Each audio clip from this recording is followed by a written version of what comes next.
De 17 a 19, Las Ganas. Conducción, Alejandro Ferreiro. Producción, Julia Peraza. Las Ganas.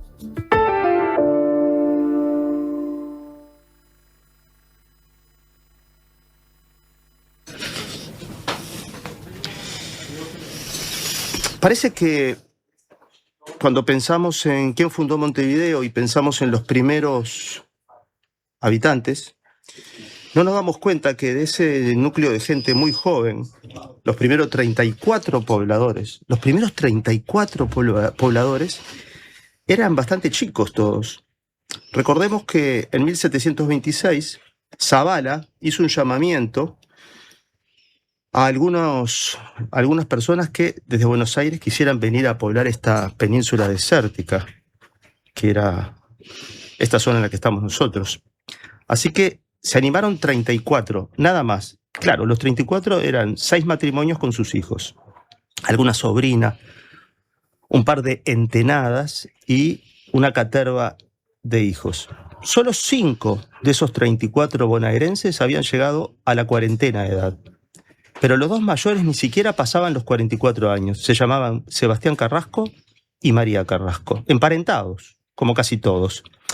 En la treintena había solo 4, entre ellos el zaragozano Juan Antonio Artigas, soldado de 30 años cumplidos, que habría de ser abuelo del prócer. Y quedaban 3 mujeres Carrasco más, todas en la veintena de años. Se explica la juventud de toda esta gente pionera, porque eran mitad exploradores, mitad aventureros, porque hay que tener ánimo para lanzarse a poblar una punta de tierra inhóspita y no muy prometedora, amenazada por indios fieros y portugueses. Se comprende que apenas 6 matrimonios se presentaran, sostenidos entre sí por lazos familiares y tentados seguramente por las regalías que Zabala había prometido a los fundadores. ¿De qué se trataba? Un solar emplazado en la misma ciudad, una suerte de estancia y una chacra en las inmediaciones, animales con que poblarlas, alimentación gratuita, herramientas, exención de impuestos, el título de fijosdalgo, que habilitaba a usar el don delante del nombre. A propósito de las edades de todos estos fundadores, hay un dato en el cual la historia no ha reparado, porque no tiene ninguna relevancia, pero donde habría que detenerse, porque de este núcleo de 34 fundadores, solo había 12 personas mayores. 12 personas mayores. ¿Qué significa esto? Bueno, que entonces teníamos niños y jóvenes entre nuestros fundadores. Vamos a ver. 3 adolescentes que no pasaban de 18 años y todos los demás, niños. Dicho de otro modo, la mayoría de los fundadores, una mayoría de 19 sobre 34, eran chiquilines, de los cuales había 13 de los 19 que ni siquiera habían cumplido los 10 años. ¿Por qué el historiador tendría que detenerse en este dato pueril que nada importa? Ese predominio infantil no gravitó de modo alguno, no derivó en ningún hecho que importe consignar, ya que de la fundación misma o de la que siguió enseguida, no hay ningún hecho referido a los pequeños que fundaron esta ciudad. ¿Cómo habrá sido la vida de esos 19 niños cuando se vieron trasplantados aquí, a esta península baldía e inhospitalaria, solo poblada por unos cuantos soldados que hacían guardia en una fortificación precaria? Nada sabemos del vivir que llevaron. No se conservan, como es natural, ni testimonios, ni crónicas que lo relaten. ¿Quién iba a escribirlos si casi todos nuestros fundadores eran analfabetos?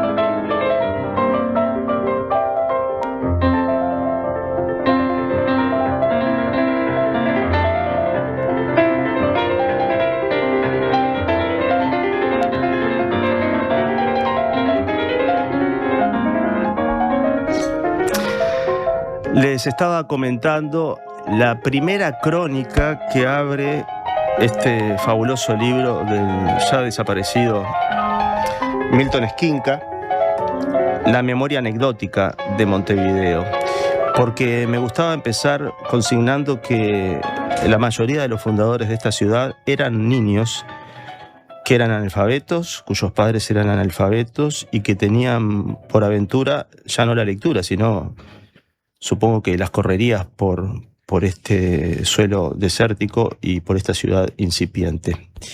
¿Cómo estás, Dinora? Muy bien, un gusto estar acá, un gusto escucharte y un gusto que traigas, en definitiva, lo que está oculto, ¿no? Poner sobre la mesa mucho de lo que está y siempre ha estado oculto en las historias, ¿no? Estamos escuchando a Dinora López Soler. Muchos de ustedes quizás la conozcan, para quienes no, les digo que aparte de ser profesora, egresada del IPA, que tiene formación de posgrado en el ámbito educativo, que se ha dedicado a escribir, a investigar, a recopilar, a mediar en lo socioeducativo, es también alguien que tiene mucha intención cuando se dedica a trabajar en lo que hace, que yo diría que está vinculado a esa sigla, LIJ, ¿no? Que se refiere a literatura infantil y juvenil. ¿Podríamos decir que ese es el mundo en el que te estás moviendo en los últimos tiempos, por lo menos desde que te conocemos? Además de haber estado en la radio o estar en la radio, en fin. Sí, creo que Creo que es la segunda adopción. La primera adopción fue literatura como carrera. Claro. Y la segunda adopción que hice fue la literatura destinada a la infancia y la adolescencia. Sí. Está buenísimo que yo te invité porque creo que tú y otras, curiosamente mujeres en las que pienso, porque en el área que te mueves casi todas las personas de referencia son mujeres. Uh-huh. Está bueno hablar, cuando decimos literatura infantil, situarnos en algunas cosas que a nosotros acá en el programa nos interesa dejar en claro. Uh-huh. Primero que hablamos de literatura, no de libros para niños, ¿no? Totalmente. Son cosas distintas, sí. Podemos ir ahondando en eso de a poquito. Uh-huh. Segundo, me encontré con que tenía, mira, todo lo que tenía anotado sobre el tema, no para el programa de hoy, sino cosas que he venido escribiendo en los últimos años, para dar algunas charlas, para situarme en el área, para poder componer cosas a partir de ello. Que está bueno, primero, darnos cuenta que cuando hablamos de literatura, estamos hablando no de libros que enseñan comportamientos, bajan línea, o les permite a los niños saber por qué es bueno ser bueno, ¿no? Sino literatura que no tiene adjetivos, que es literatura, es verdad, cuyos destinatarios son los niños, pero que se concentran en el niño, no en el entorno, ni en cómo preparar a ese niño para el entorno. Y por otro lado, también me gustaba arrancar esta charla contigo para decirle a los oyentes que la concepción de infancia o de niñez no emerge hasta llegar a la edad moderna, ¿no? En el medioevo no había una idea de infancia. Los niños no eran niños. De hecho, lo que escuchaban, quizás de manera oral incluso, tenía que ver con historias de adultos. Claro. ¿No es cierto? Entonces, en ese marco, me gustaría decirte que te invité para que nos ayudaras un poco a entender a los adultos cómo hay que mediar, qué cosas están en juego, qué tan determinante es para esta población de futuros ciudadanos activos uruguayos el acceso a la literatura. Bueno, partimos de un acuerdo. Hablamos de literatura por encima de la utilidad de la literatura o la utilidad de las historias. Creo que en tiempos pasados, como la literatura para la infancia o la literatura que después se llamó infantil, que está muy vinculado con una denominación de mercado, ¿no? Claro. Estuvo muy asociada a lo didáctico, Ahora, no hemos superado mucho Claro que esas características. Claro que no. Porque ahora no hablamos de didáctica, pero quizás hablamos de determinados comportamientos a los que se quiere ir conduciendo. Y el formato es un formato atractivo, es un formato que llama la atención, pero que si se va a lo lingüístico subyace, ¿sí? Y hay varias capas en donde uno puede ver que el trabajo de la palabra no fue lo primario, sino que el trabajo de la palabra, lo primario fue en cuanto al tema, que se puso por delante o que se convocó a escribir sobre esos temas y que en definitiva luego se le dio un armado, ¿sí?, para que resulte atractivo a el destinatario. Entonces, claro que aquello, lo didáctico, era mucho más evidente. Actualmente hay que quizás desentrañar varias capas para dar cuenta de que la idea original o la impronta o la iniciativa original de algunos libros, no de todos, que están en el mercado, no es el arte de la palabra, su principal idea o su original idea. Sí, o son básicamente moralistas o educativos. Exacto, desde otro lugar, ¿no? Claro. Pasamos por muchos lugares en una línea de tiempo, ¿no?, que después se fueron desechando ciertas terminologías, como lo didáctico, la educación en valores, ¿no? Claro. La moral, ¿no? Y ahora que no estén esos términos en la cotidianeidad, no significa que no existan que esos no libros. existan Claro. esos libros sin esos términos evidentes, ¿no? Por lo tanto, capaz que se requiere de la mediación. Más aún. Exacto. Que el ojo esté mucho más entrenado, ¿no? Para estar con los ojos bien abiertos, ¿no? Tomando una película, ¿no? Sí, que sí. para mí fue clave. Porque si no... La de Kubrick, decís vos. Exacto, porque si no podemos imaginar que estamos en el mejor de los mundos posibles, dijera Pangloss, y no es así, ¿no? Entonces, en cuanto a la mediación, y la mediación me parece que una de las claves para el mundo adulto es no subestimar a la infancia. A mí me parece que esa tiene que ser la primera clave. Sí, no ¿no? verlos como proyectos de adultos. Exacto. Ni como que no van a comprender.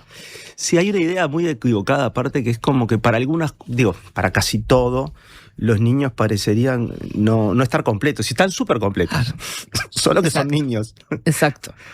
Y los comentarios que puedan hacer, las ideas que puedan verbalizar, las sensaciones que puedan vivenciar, todo eso va a estar vinculado con su etapa, su contexto inmediato, pero también con un contexto más amplio, que es en el que están, y que contribuimos a ese contexto más amplio. Entonces, a mí a veces me resulta un poco risueño, ¿no?, que algunos adultos digan, no, determinados temas de violencia, o me preocupa lanzar un concurso porque en la última edición salieron temas de violencia, pero si la violencia la viven, participan, la ven y la vivencian en cada instante. La padecen. Entonces, también. y la padecen. Entonces, ¿por qué tendría que la literatura, que es arte y que está traspasada por la vida, no abordar temáticas que forman parte de la vida? Sí, y abordarlas con un tratamiento que coincida Totalmente. con lo que decimos literatura, ¿no? Exactamente. Con un tratamiento en donde uno pueda sentir que ese texto me está hablando sin hablarme directamente. Yo tengo que desmontar los sentidos Claro. para vivenciarlo como espejo.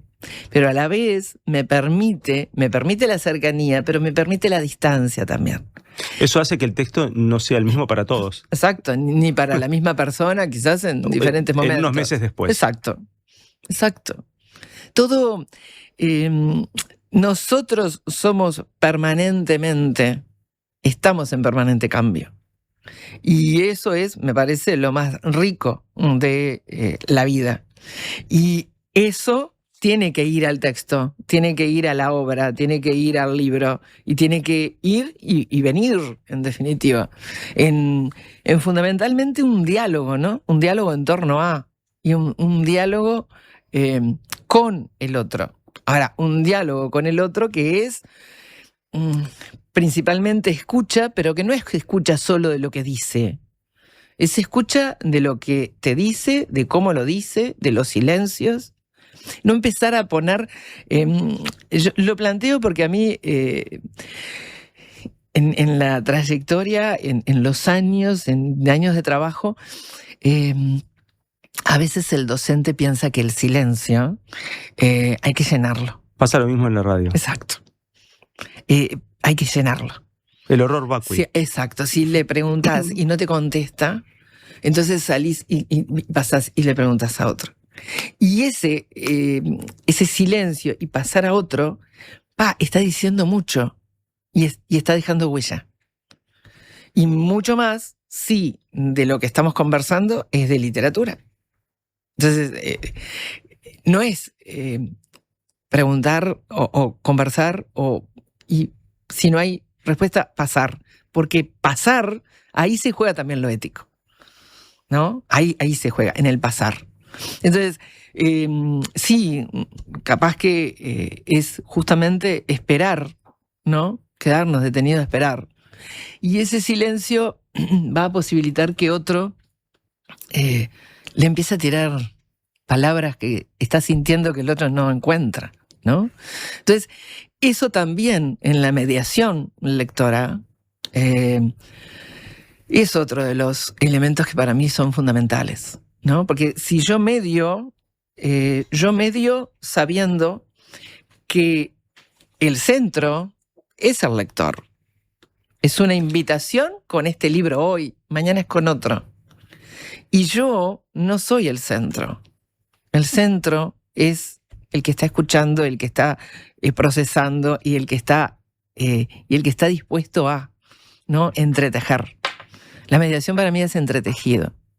Estamos conversando con Dinora López Soler, es docente, investigadora, escritora, en fin. El tema de hoy ya lo presentamos. Si se acaban de conectar, sigan escuchando para saber de qué se trata. Protege y embellece tus maderas con protectores de maderas Farben. Tecnología de última generación al servicio de tu propósito. Con acción fungicida, protege de los rayos UV y es hidrorrepelente. Indicados para maderas en interiores y exteriores. Ideales para puertas, ventanas, portones, muebles de jardín y decks. Protectores de maderas Farben. Encontralos en tu pinturería o ferretería de confianza. La Mojigata presenta a Los Inadaptados con Relaciones, junto a invitadas e invitados de gran porte, que ojalá se porten a la altura de las circunstancias. Quedan ustedes descubrir quiénes son los inadaptados, quiénes son las relaciones y cuál es la Mojigata. Sala Adelarreta del Sodre, miércoles 22 de julio. Pórtense bien. Entradas en Ticantel, Montevideo Music Group. Gracias por escucharme. Muchas gracias por explicarme. Gracias por toda la ayuda. Estas son palabras recientes de nuestros pacientes, pero los agradecidos somos nosotros, porque tu elección nos hace superarnos cada vez más y ser la mutualista con los mejores profesionales del país. En abril, si tu número de cédula termina en 4, vení a un nuevo CASMU. Afiliate en nuestros locales, en la web o a través del 1444. CASMU, estamos para cuidarte. Consulte las condiciones. Cobertura total de asistencia médica. Una radio para quedarte escuchando. La Diaria Radio 97.9. ¿Usted sabe por qué nos siguen eligiendo? Porque somos credibilidad, confianza, contención y compañía calificada. Porque además le brindamos a los socios más de 20 talleres multitemáticos en la Fundación SECOM destinados a promover la calidad de vida. Y muchos beneficios más. Porque estamos para usted las 24 horas, los 365 días del año. SECOM, primer servicio de compañía de Uruguay y del mundo. Todo empezó con una idea que Cecilia y Juan pensaron para su barrio. La presentaron al presupuesto participativo, la gente la votó y hoy la comunidad entera la disfruta. Ahora te toca a vos. Presenta tu propuesta hasta el 18 de mayo en montevideo.gov.uy o en los centros comunales. Con una idea podés cambiar tu barrio y la vida de mucha gente. Presupuesto Participativo 2026. Intendencia de Montevideo. Atención, escuchen las ganas. Estoy hablando con Dinora López Soler y quedamos enganchaditos en la pausa con parte de lo que yo dije al comienzo, cuando presentaba a esos 19 niños de los 34 primeros pobladores de esta ciudad, y yo mencionaba que, claro, que sus padres eran analfabetos y ellos, por lo tanto, posiblemente no también, y que lo planteaba como cuáles eran los libros que se leían en aquel entonces. O sea, bueno, quizás no, pero Dinora me decía con mucha claridad que sí eran lectores. Claro, porque estoy convencida de que eran lectores de su entorno. Es decir, eran analfabetos para determinado saber, para determinado conocimiento, para algo institucionalizado, pero eran lectores de su entorno, eran lectores de la naturaleza, eran lectores de los gestos de sus padres, eran lectores de ese espacio y lo empezaron a descubrir, y a partir de la lectura que hicieron de su descubrimiento fueron llevando adelante actividades y tomando decisiones. Sí, incluso en esa época también eran lectores de la violencia del momento, claro, de la alegría del momento, de la tristeza del momento. Esos mismos niños, imagínense 1724, ¿no? Esos mismos niños que eran vistos por los adultos de una manera tan distinta a como ahora creemos que deberíamos ver a los niños, porque también fallamos, pero está más claro que hay algunas cosas que cambiaron y está bien que hayan cambiado, que la niñez existe, que tiene en sí mismo unas dimensiones para considerar y para fomentar, porque hablando de literatura infantil, la literatura es aquella que concentra su preocupación y su interés en el desarrollo del niño, no en dejar tranquilos a los adultos, digamos, ¿no? En bajar una línea pedagógica, sino concentrarse en expandir la vida del niño. Voy a volver a citar a Milton Esquinca, porque cuando venía para acá me encontré esto, que es una locura, porque imagínense a esos niños corriendo, ¿no? Aquí, con las oleadas del Río de la Plata. Obviamente no estaba toda la protección que tiene ahora la ciudad, con las oleadas que les llevaban puesto las tolderías, digamos. Y en aquel entonces, algunas músicas que sonaban en el mundo eran, por ejemplo, esta que voy a poner de un disco muy antiguo que tengo, que es zarzuela, ¿no? Zarzuela es, con las operetas, digamos, un género, entre comillas lo digo, menor, ¿no? Imagínense que en aquel entonces los adultos se solazaban con estas músicas que vamos a escuchar unos segundos para que identifiquen lo que voy a decir después.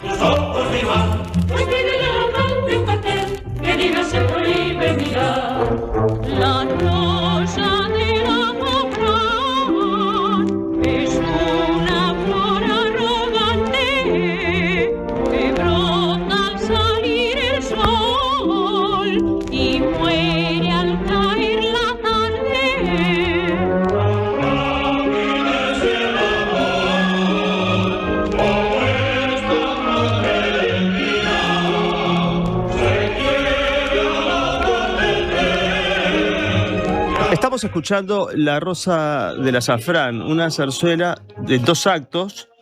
En este caso es una versión de la Orquesta Sinfónica Española. En aquella época la zarzuela hacía furor en Montevideo. Y curiosamente, unos adultos decidieron hacer, unos años posteriores a los orígenes, ¿no? Pero digamos, convengamos que por muchas décadas los niños siguieron siendo esos niños considerados como se los consideraba entonces.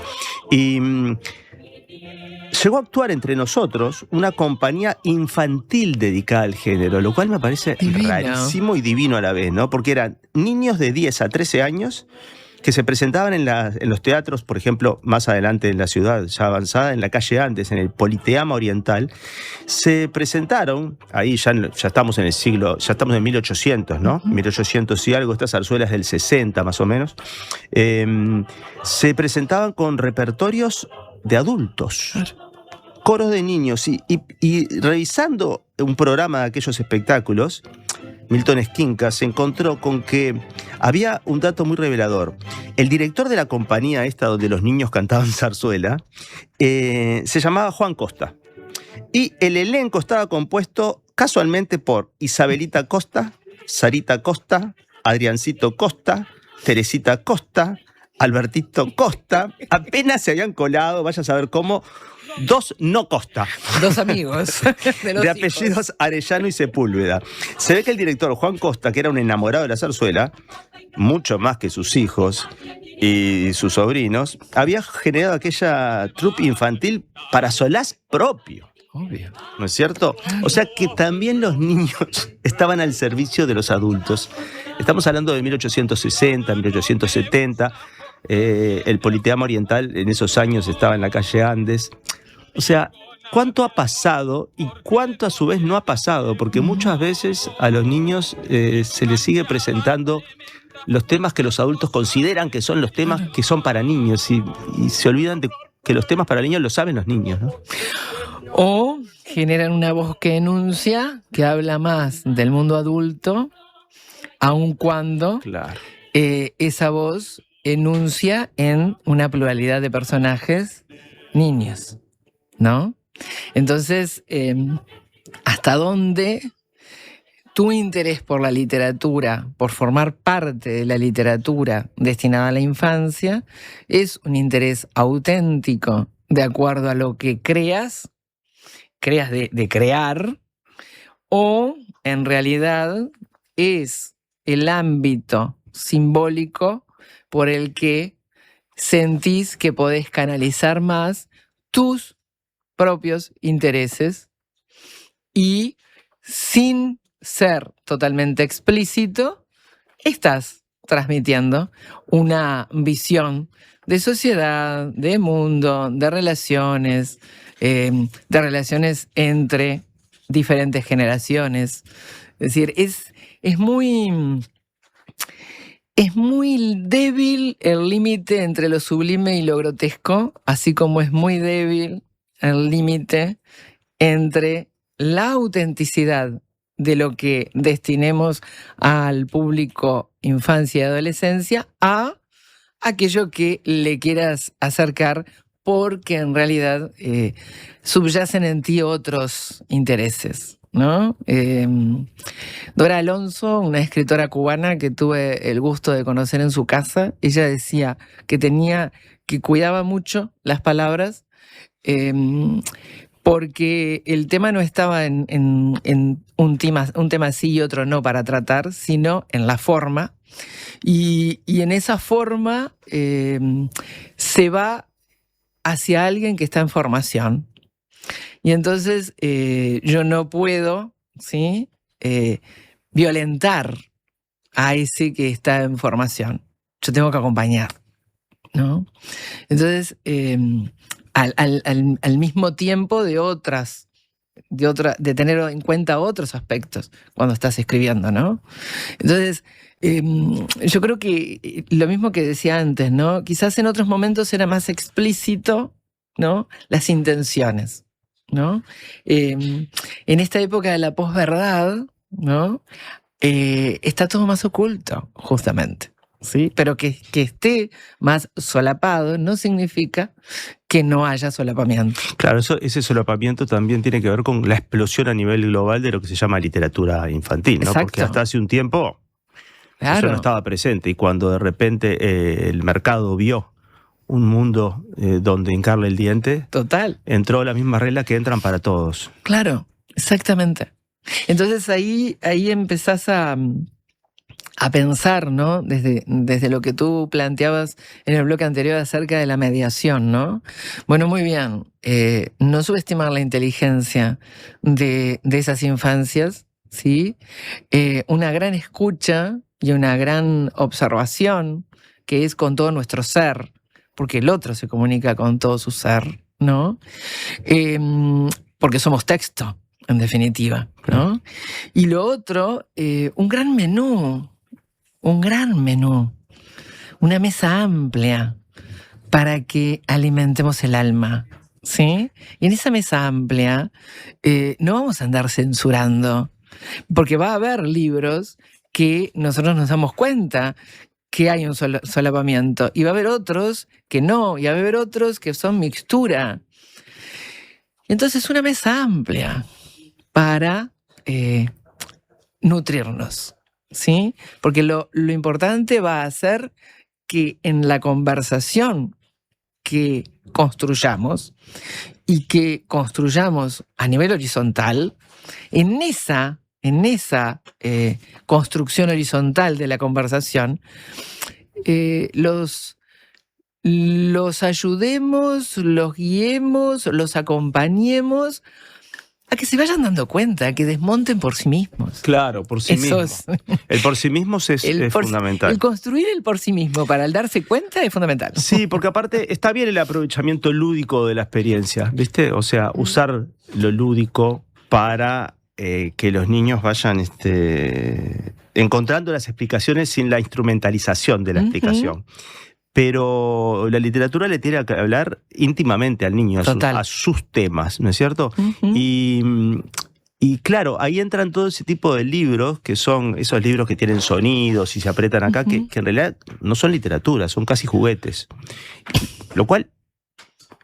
acompañan etapas. Sí, no necesariamente está mal, no estoy diciendo eso, pero para que quede bien claro, vos podrías, o es demasiado preguntarte, ¿cuál sería la diferencia entre dos niños, dos niñas, dos niñes, que uno de ellos tiene el acceso a la literatura con una aplicación de buena puntería por parte de su mediador, y de la misma edad otro individuo que, sin embargo, no tiene la suerte de que le hagan disfrutar o dudar o vibrar ante una literatura que no es una literatura explicada, sino ni funcional al adulto, sino que lo expone a sus dudas, al misterio, a la aventura que supone leer. Uno que acceda a una mediación y otro que no. Sí, uno que accede a una mediación con puntería y otro que a lo mejor tiene un montón de libros pero que no son literatura. Bien. ¿Qué pasaría en el desarrollo? O sea, lo que quiero plantear es, ¿por qué es mejor esto que estamos planteando nosotros que solamente libros y libros y libros? Lo que pasa es que en el otro caso, si los libros son solo de determinada modalidad, y por lo tanto entonces no entra el arte verbal, no entra el arte de la palabra, corremos el riesgo de que todas esas historias que están centradas fundamentalmente en el mensaje, me estén diciendo qué hacer. Claro, ¿cómo me están pensar? cerrando, exacto, me están cerrando el universo. Y quizás se da la paradoja de que esos niños, si los ubicamos socialmente, socioeconómicamente, capaz que pertenecen al quintil más complejo, ¿no? Entonces, si además de eso, yo no le doy un menú, una dieta lectora lo suficientemente amplia, yo estoy convalidando desde el aula el que se queden en el lugar en el que están. Y el lugar en el que están no es solamente un lugar físico, es un lugar espiritual, es un lugar emocional. Porque entonces no van a estar en condiciones de pensar que otro futuro para ellos es posible. No hay futuro, imaginación en juego. Exacto. El futuro posible no viene con discursos. Claro. El futuro posible lo tienen que vivenciar. Y lo vivenciás con imaginación, con la ficción, con creatividad, con la ficción, con el juego, ¿sí? Pero el juego literario, el juego de la palabra. Entonces, ahí estamos en un problema. Porque estamos contribuyendo, quizás se da la paradoja interna que queriendo ideológicamente hacer una cosa, queremos que superen esa situación, y en nuestro accionar, que es el aula, los estamos limitando a esa los situación. estamos limitando. Y eso en muchos casos ocurre cuando en los centros educativos escuchamos expresiones como pobrecito, ¿sí? O escuchamos expresiones como, bueno, pero tengo que bajar porque si no, no comprendo, ¿sí? Y a veces se dan esas contradicciones. Sí, porque aparte está muy sobrevalorada la comprensión. Claro. O sea, si no comprenden, está bien que vivan la incomprensión. Claro. Y que traten de encontrarle una respuesta íntima. Claro, y que vivencien la dificultad para comprender, la dificultad para interpretar. Tú tienes en la mesa un libro de María Teresa Andrueto. Ella dio una conferencia, me acuerdo, hace años, acá en Montevideo, en el marco de una feria del libro. No recuerdo el año, pero la conferencia es Elogio de la dificultad, justamente. Es decir, posicionarnos desde todos los que estamos en vinculación con la literatura, ¿sí? Infantil, juvenil, en que debemos elogiar la dificultad. El que crea a nivel lingüístico, el que crea a nivel de ilustración, el que edita, el que media. La dificultad es lo que nos ha permitido y les permitió a esos primeros habitantes las dificultades que habrán tenido para llegar y las dificultades que habrán tenido para vivir. Y no por ello, ¿sí? Le dieron la vuelta, no por ello la esquivaron, al contrario, las enfrentaron. Entonces, la dificultad es lo que permite que algo que no era pase a ser. Y nace, en definitiva, de intereses. ¿Nace de qué? Nace de la capacidad de inventiva, nace de la aventura, nace de querer, ¿sí? Modificar el entorno en el que estoy, porque no estoy satisfecho. Y nace de estar insatisfecho. Y estar insatisfecho no puede ser malo. No puede ser malo estar insatisfecho. Al contrario, lo decía Freud, el hombre que crea es el que está insatisfecho. Porque el que está satisfecho... El que está satisfecho, descansa. hablábamos de eso. Bueno, los temas de alguna manera se enganchan, ¿no? Total. La historia de la literatura está hecha por personas que pueden haber estado satisfechas, pero posiblemente cuando estaban escribiendo no lo estaban. Exacto. Es así. Entonces, actualmente, ¿no? En esto del marco de la mediación y en el marco de cómo concebimos las infancias y cómo concebimos las adolescencias, pareciera que tenemos que poner colchones en muchos casos, ¿no? Para evitar, ¿sí? Que se frustren o evitar que sientan mucho dolor. Y esa actitud que forma parte de mucho mundo adulto vinculado con infancias y adolescencias, no permite crear, no permite que el otro crezca en libertad y no permite autonomía. Entonces, claro que tenemos que elogiar la insatisfacción y la dificultad.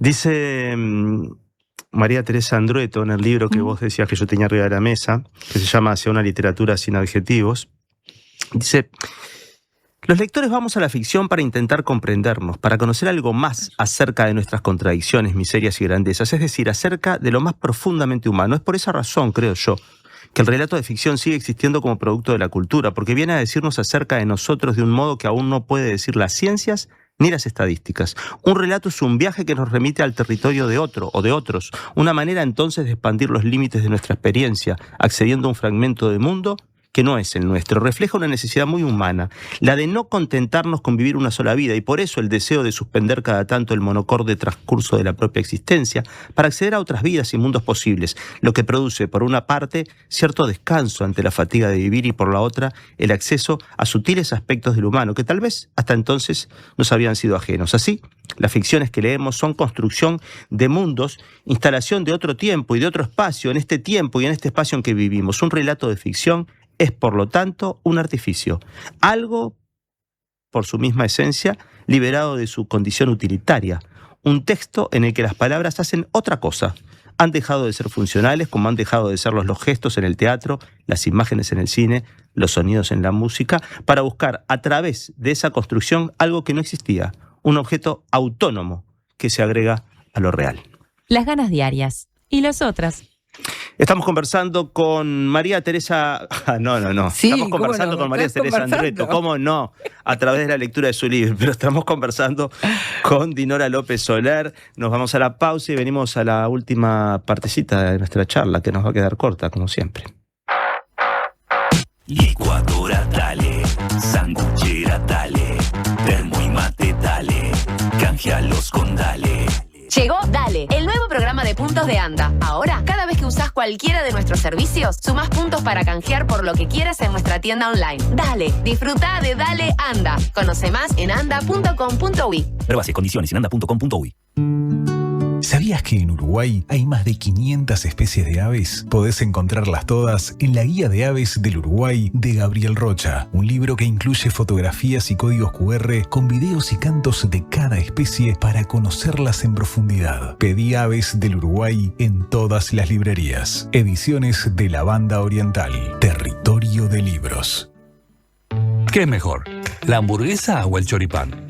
¿La Rambla o el parque?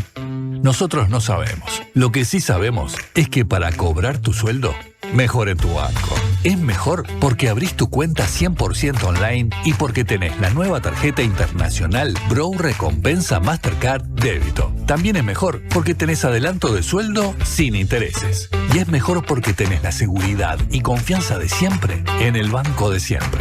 Abrí tu cuenta sueldo a través de eBrow. Te lo repito, tu sueldo mejor en tu banco. Banco República, nuestro banco país.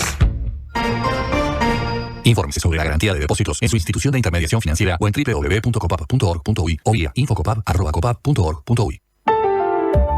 Más voces, menos ruido. La Diaria Radio 97.9.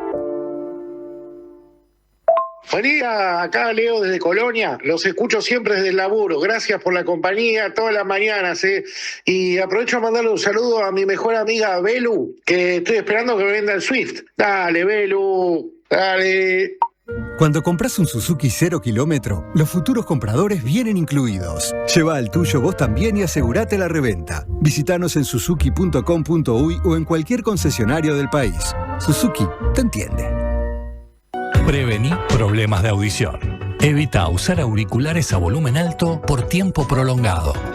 Alterna con otros dispositivos. Prevení. Preasociate a la Española. 1920-1234 o preasociate.com.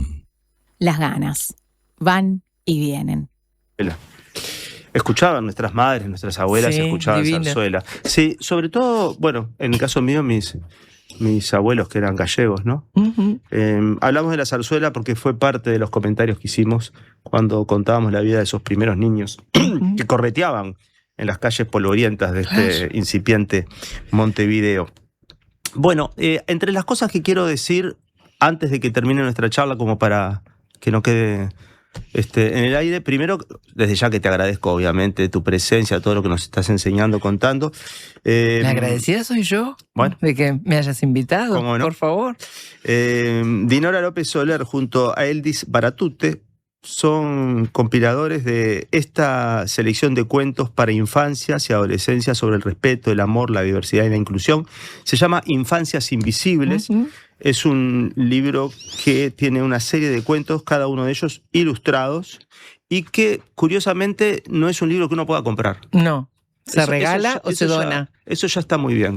¿Se regala o se dona? Existen libros que no se pueden comprar.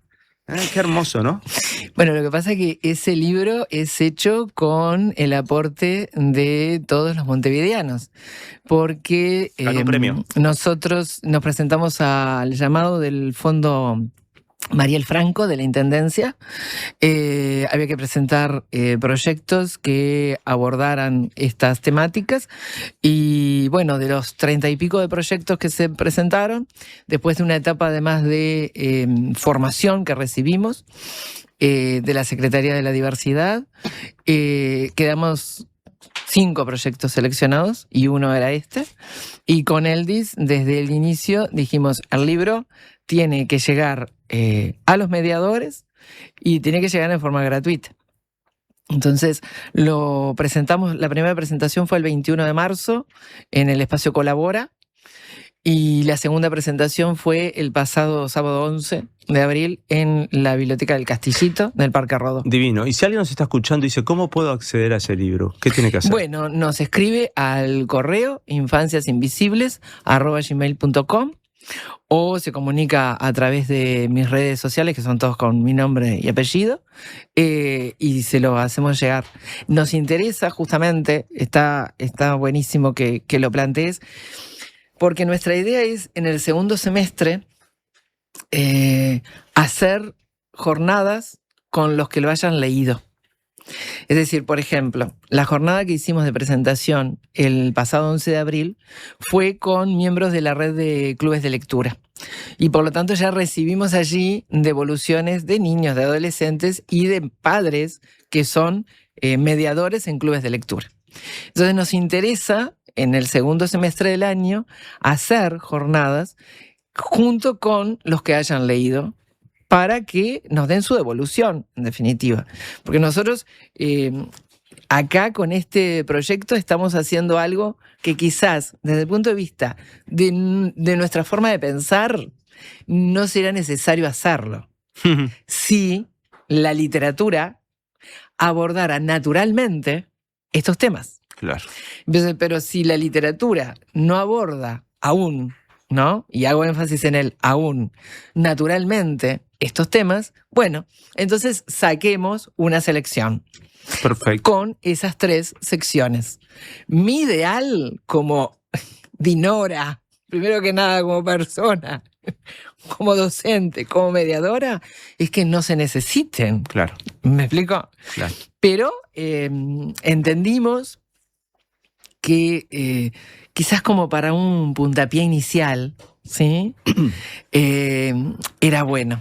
¿Sabés que quizás no pensaba hablar de esto, pero ahora que mencionás, también hay que plantear que desde el punto de vista de los escritores, es mucho más fácil que te publiquen un libro que no es de los que estamos recomendando, que te publiquen un libro que justamente sea literatura infantil. Claro. Porque ahí está el otro tema, ¿no? Que me parece que estuvo sobrevolando toda esta conversación y que quizás no lo verbalizamos.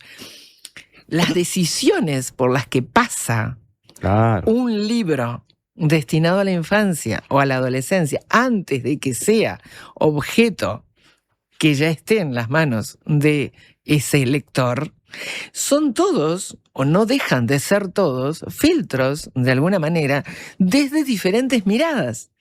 Y quizás hay un gran componente de esas miradas que siguen teniendo al niño, a la niña, lector, lectora, y quizás en algunos caminos se desvía porque, bueno, o porque tiene que encajar en una colección, o porque no es el momento para que ese tema se publique, o por otros aspectos. O porque va a vender menos. O porque va a vender menos. O porque las maestras, a quien les mando un beso grande,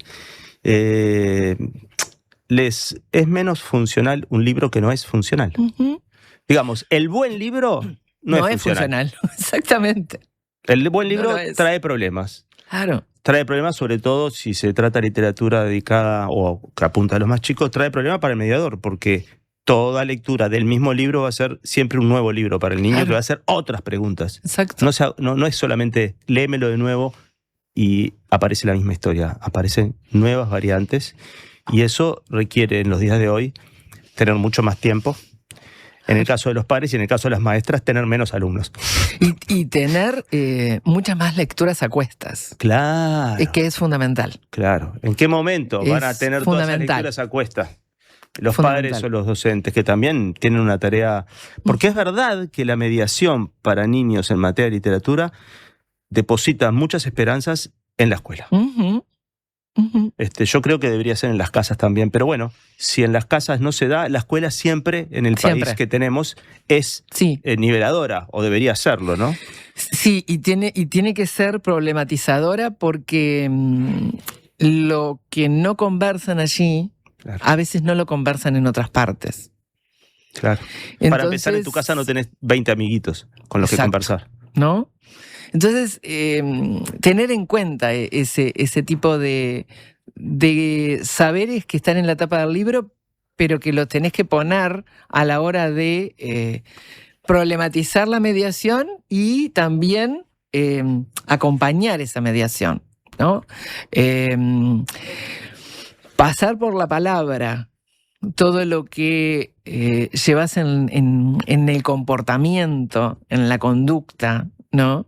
Y pasar por la palabra, pasarla con el otro y a través de una historia, me parece que son los mejores caminos para construir desde el aula esa ciudadanía a la que esperamos, ¿no? Y a una ciudadanía empática, sabiendo que la empatía es una potencia en nosotros, pero si no la acompañamos a que desarrolle, no se desarrolla, y que la lectura también, es decir, nosotros tenemos que ayudar, acompañar y dejarnos también guiar con las lecturas que vayan haciendo. Sí, y algunas cosas que no por obvias tenemos que evitar decir, que quien no fue educado o acompañado en la empatía posiblemente no pueda de ninguna manera hacerlo con su descendencia.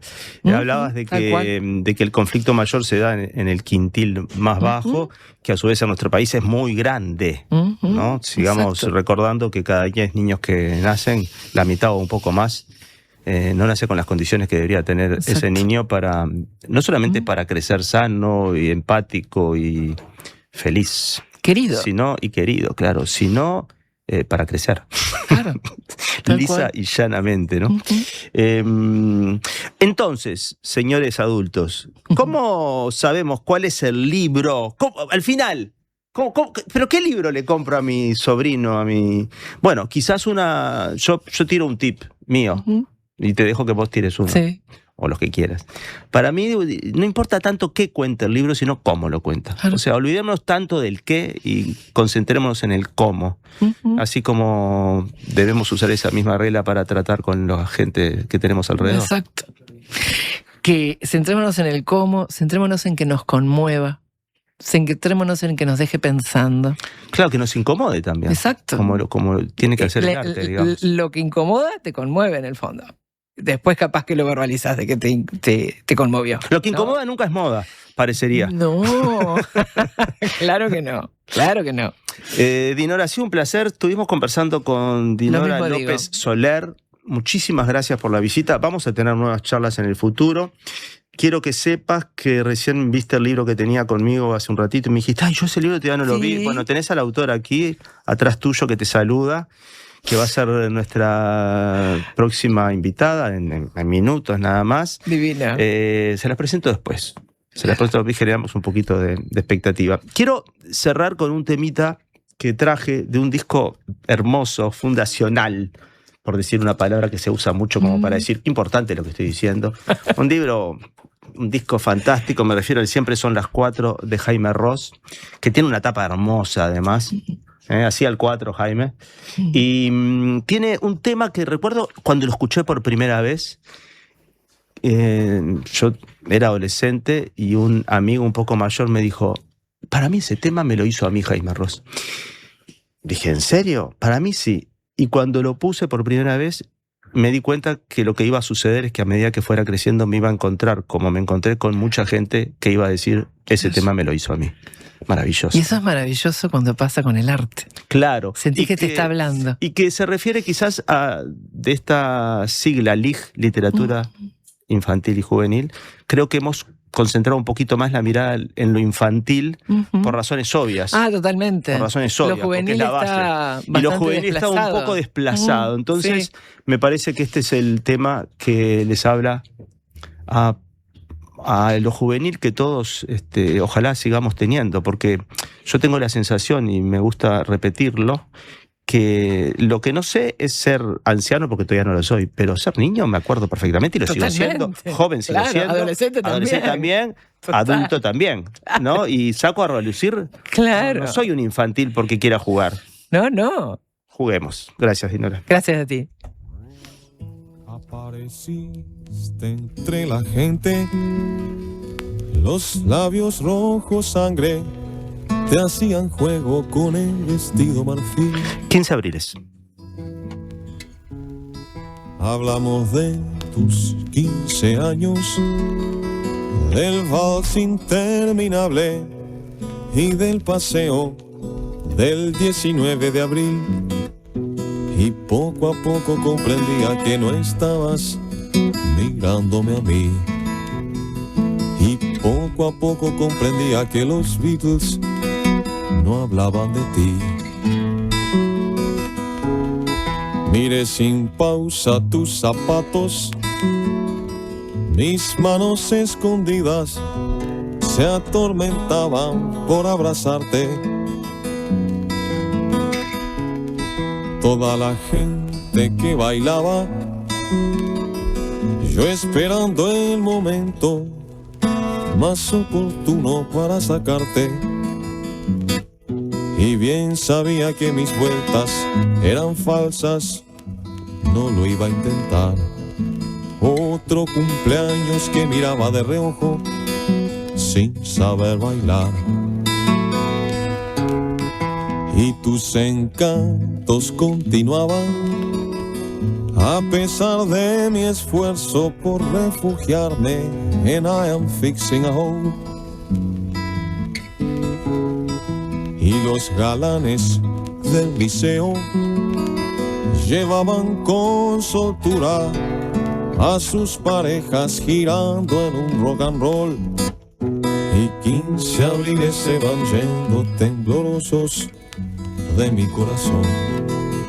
Y los destellos de tu tiara se confunden con esta canción. Y las columnas de la pista se derrumban de desolación. Y los amores imposibles se sumergen en esta canción.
descuidemos las ganas, ¿eh? Homeopatía Olivencia, idóneos en elaboración de fórmulas homeopáticas y florales. Logra el bienestar físico y emocional de forma natural. Olivencia te escucha. Comunicate al 099-471074 o visita nuestra web olivencia.com.uy. Tenemos una buena noticia. Si tu cédula termina en 4, podés afiliarte a Médica Uruguaya a través de FONASA. Elegir Médica Uruguaya es optar por un sistema de salud que evoluciona con tecnología y un equipo médico de primer nivel comprometido con la salud de los uruguayos. La salud que avanza es uruguaya. Médica Uruguaya. Por más información, comunicate al 2487-4950. Acto en homenaje a los compañeros caídos en la lucha contra la dictadura. Victoria Grisonas y Roger Julián. Antiimperialistas ayer, hoy y siempre. Hablan Virginia Cardoso, Roberto Conde y Luis Puig. Homenaje a Victoria y Roger. Juventud del PVP. Viernes 24 de abril, 19 horas, La Huella de Sereñi. PVP, Frente Amplio.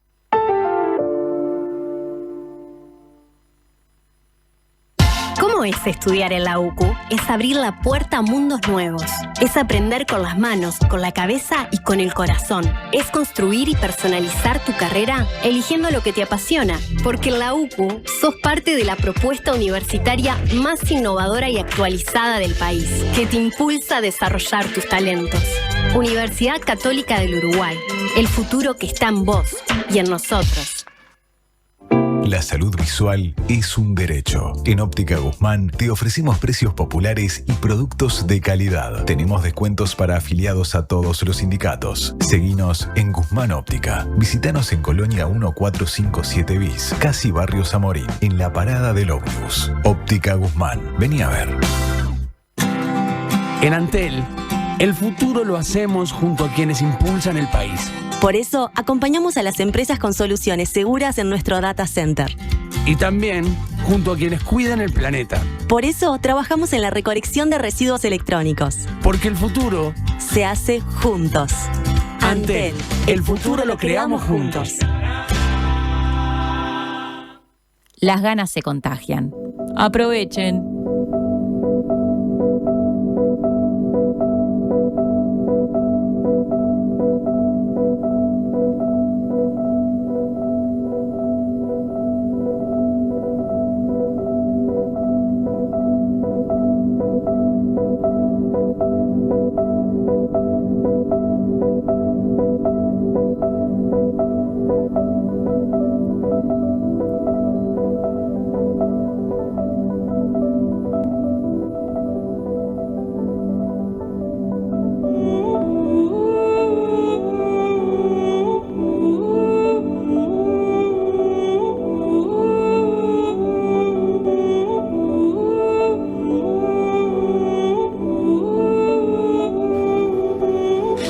En verano, la playa se convierte en un bosque de amarillo frondoso.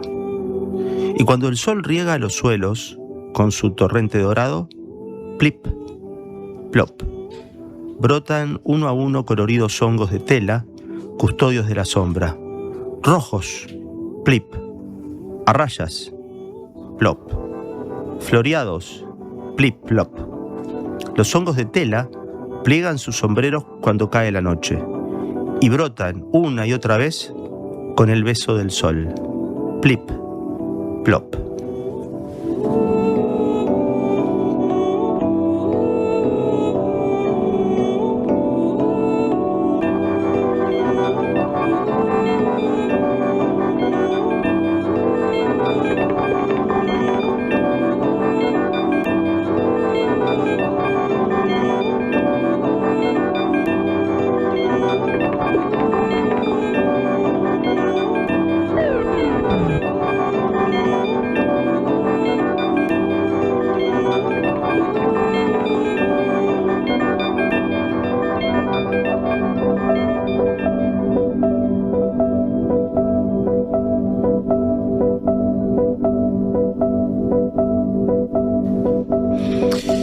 ¿Cómo estás, Lucía? Bien, ¿y vos? Muchas gracias por invitarme. Cuánto misterio, no sabías cuándo ibas a hablar, te tenía ahí. Venimos, no venimos. Bueno, quiero contarles que conozco a Lucía de antemano, no es la primera vez que la veo, esto siempre lo explico cuando conozco y quiero a la persona que viene, porque condiciona la charla. A lo mejor Lucía no es tan buena como yo digo que es. Lucía Bomio nació en Montevideo en 1986. Desde chiquita ama leer, pintar y escribir. Es mamá de Agus, Fede y de Alfredito, su hijo perruno. Le gusta caminar por la playa, en especial en invierno, y mirar cómo las olas agitadas se convierten en corderitos, como decía su abuela. Se formó en literatura infantil y juvenil con la poeta española Mar Venegas. En 2025 ganó el primer premio a las letras del Ministerio de Educación y Cultura en la categoría Literatura Infantil y Juvenil con su poemario En el horizonte del renglón. Es curioso porque este no es el libro que tenemos entre manos. No, este no es. Sin embargo, Donde duerme el mar, que sí es el libro que tenemos aquí, Donde duerme el mar recibió una mención en el concurso literario Juan Carlos Onetti organizado por la Intendencia de Montevideo. O sea, ganaste con un poemario En el horizonte del renglón, pero publicaste primero este. Lo que pasa es que es primero Donde duerme el mar. Donde duerme el mar gané la mención en el 2024. Bien. Y en el horizonte del renglón en el 2025. Está, como aquí en el correlato aparece primero, me quedé pensando que a lo mejor, que a veces sucede también, ¿no? Que no quiere decir que uno escriba y publique en el orden que va escribiendo. Pero En el horizonte del renglón, ¿es poesía también pensada para niños? Es poesía pensada para niñas y niños, y es incluso una poesía bastante más lúdica de la de en este libro. Hay como mucho juego con las palabras, dibujo con las palabras. A mí me gusta un montón, bueno, ya lo leíste ahí, la parte de dibujar y pintar, y siento que la poesía, y en especial la poesía para niñas y niños, se presta mucho justamente para eso, para que las palabras no solo sean palabras por su significado y lo que nos quieren decir, sino también las palabras que puedan ser una manera de dibujar en las páginas. Y un poco ese es el juego de En el horizonte del renglón.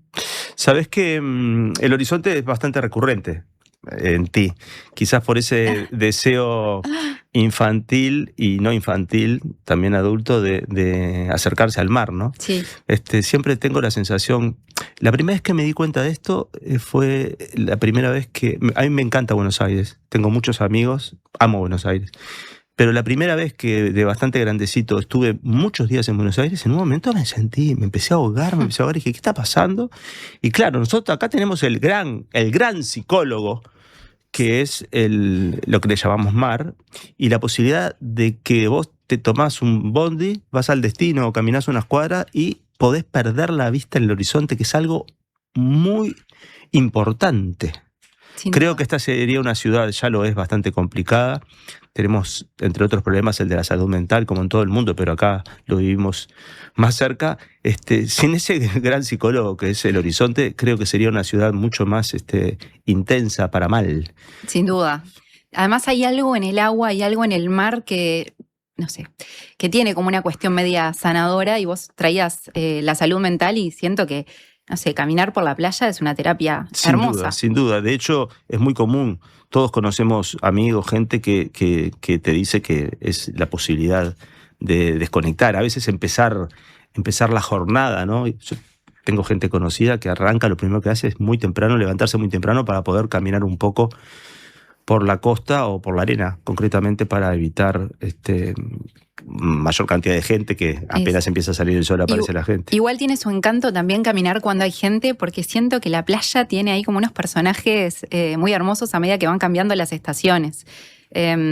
No sé, en verano, pero también en invierno. Sí, claro. Y a mí eso me gusta mucho, me gusta mirarla. A mí me gusta mucho la playa en invierno. También. Te diría que es favorita, ¿no?